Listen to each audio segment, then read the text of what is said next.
And that Richmond gave Robert Walls the flick, but nobody's job was under more pressure than Stan Alves at the end of last year and at the start of this year. St Kilda had disappointed their fans yet again, finishing in 10th position, and Stan knew the moment of truth would come in the 97 season. At the start of the year, the pressure increased, with the Saints losing 4 of their first 6 games, but now with the finals only 1 week away, the whole club is riding high, sitting on top of the AFL ladder. The Saints last made the finals in 1992 with their only flag, of course, in their history in 1966, and the excitement and pressure is mounting. So it's a big welcome to the man in charge of the finals campaign, Stan Alves. G'day, Stan, how are you? Well, I'm, after that big build-up, I'm ecstatic, thank you. Well, let's go back a little bit. Probably the defining moment for you this year was the game Melbourne versus St Kilda out at Waverley Park. It was a cold old day and St Kilda belted Melbourne. It was the day when Joe Gutnick came out, and it was the end of Neil Baum pretty much from that moment on. And from then on, things just started to get on a roll for you. Going into that game, did you really feel that that was going to be the one? There was going to be 2 coaches walking out and 1 walking back in? No, I've never thought of anything in that way. I mean, I understand that that's the way it operates, but from a coach's perspective, I don't think any of us would go in thinking that was going to happen. I suppose I went into the game, I know I went into the game coming off some pretty strong meetings with my players, and we'd made some commitments of things that we believe we need to do, and I felt very confident that we would deliver the goods on that day. Not to the extent that we did, and obviously the repercussions, but it was a watershed game, there's no doubt about that, because it finally was a game where all the talk that we'd done amongst ourselves, we were able to deliver the goods, and up until that point of time, if you're not delivering the goods, it really doesn't mean much. Well, was that a turning point for you, Stan? Because we know St Kilda, under Ken Sheldon, brought in players from other clubs, tried to band-aid the place, if you like. You started a youth policy, you've brought it through now, but was it a defining moment for you when all of a sudden the players came back and offered a bit of a commitment back to you? So it wasn't teacher, pupil all the time, that now you're a team together having a real go? Yeah, I think that was important. I mean, there's no doubt. I mean, a lot of things come into play, and just to say it's one thing might overstate the importance of it, but I think the critical thing was that we just had to refocus where we were at, and there's no doubt at that point of time all the focus was on whether or not I would be remaining as coach. Now, if that's the case, you've got a divided team, and some of them are worried about, is Stan going to be the coach, or if he's not, and what will it mean to me, and all those things. And really, we had to have a talk about where we were going. And I just, look, the reality was, I said to the players that I would never walk away. The club would have to sack me.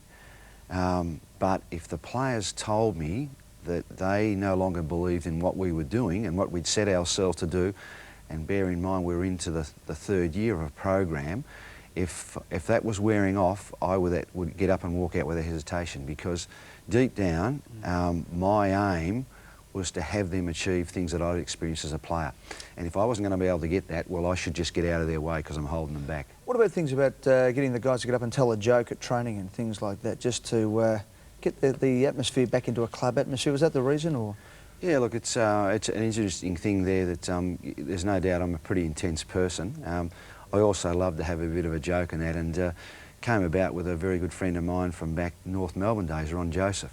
And Ronnie took me out to breakfast, and we're having a long chat, and he said, where's the larrikin from the days I knew at North? Where's the fun and the games and all that sort of stuff? He said, are you sure you're enjoying the journey, and are you sure your players are enjoying it? And we talked a little bit about that, and he was spot on. It was just a case of an old friend really saying it to your face, and I just went away and thought about it, and look, just decided that one of the things we'll do, let's just get the players, you know, starting with number 1, Frankie Peckett, and then number 2, Tony Brown. You've got to stand up and tell a joke. And so we just do that before training, and it's a good way for the players to loosen up. And look, it just means that we come down, we get in a bit of enjoyment, but then there's that fine line of turning it around and now concentrating on what we need to do. Well, Saints fans obviously have had a hard run since the '66 grand final, but you know what it's all about too, because you're a star player at the Melbourne Football Club, best and fairest, captain, the whole thing, and you did leave your beloved Melbourne club to go to North Melbourne to play in that '77 grand final win over Collingwood, and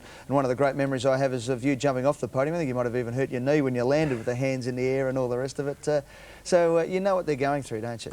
Yeah, look, I think that's an important part. We're all shaped by our experiences, aren't we? And you know, I'd been captain and played at Melbourne. I'd been there for 13 seasons, and I left and went to North Melbourne. And after about 2 weeks, I nearly packed up and left North, and I went home and said to my wife, I'm not staying there. And she said, why? I said, I've never met such a bunch of big heads. They're all egotistical people and stuff like that. And she said, well, if that's the way you feel, why don't do it? She said, but I'd ask you this question. Are you sure you're not the person with the problem? I said, what do you mean? She said, well, they might be just having a terrific belief in themselves and you might be able to handle it. You might see yourself as a loser. And I thought about that. Tough words from the wife, yeah. But I think that's spot on, that what had happened is that I got to North Melbourne. He was a club that was now shaped in belief. And I'd played in the premiership, and I look back at all the great players that I'd played with at Melbourne. At the end of the day, I don't think we had a genuine belief in the time I was there that we're going to play in finals. And that's probably been my biggest challenge with my boys at St Kilda. That so long success has been lacking around the club that you can see yourself as just making up the competition. And that's the thing that we've really challenged ourselves. Our first step was to earn respect of people we played against, and then was to develop a belief and that belief and a trust in ourselves and what we were doing. And that's really what we've worked at all year. Well, 1 week away from the finals, you're definitely playing in them. Whereabouts you finish on the ladder will work out in the next 8 or 9 days, obviously. But after the game on Friday night against Melbourne, it was pretty low-key in the St Kilda rooms afterwards. That was obviously something deliberate. You tried to do that after the night grand final 2 years ago. Going in the next 2 weeks, just trying to get the boys focused, obviously. What's going to be the main theme? Focus is the key. Yeah. The theme is let's make sure that we're doing the things that have got us here. And I've talked to the players that we'd set ourselves a goal to the end of the home and away series, and then we sit down and we reassess our goals for the finals, and then if we make the grand final, we'll reassess what we do in that. But there's a number of key things that we've been working on for 3 years, and I might say that when we had this meeting we've talked about just previously, we went back and we talked long and hard about those things, because they're the things upon which we must base our performance, not just what was happening on the scoreboard. And so they're the things that we talk about, and even on Friday night, I mean, we talked about the game in context of what we'd done well and what we needed to do better. And so there was a little bit of low-key because we felt that there are areas of the game that we had probably wanted away from. So the good thing was that we were already talking about playing Port the next week and focusing what we need to do. Good on you, Stan. Thanks very much for joining us on Sports Sunday. Good luck, hopefully, over the next 34 days. Thank you, Eddie. Okay, mate, Thanks. as we head towards the last day in September.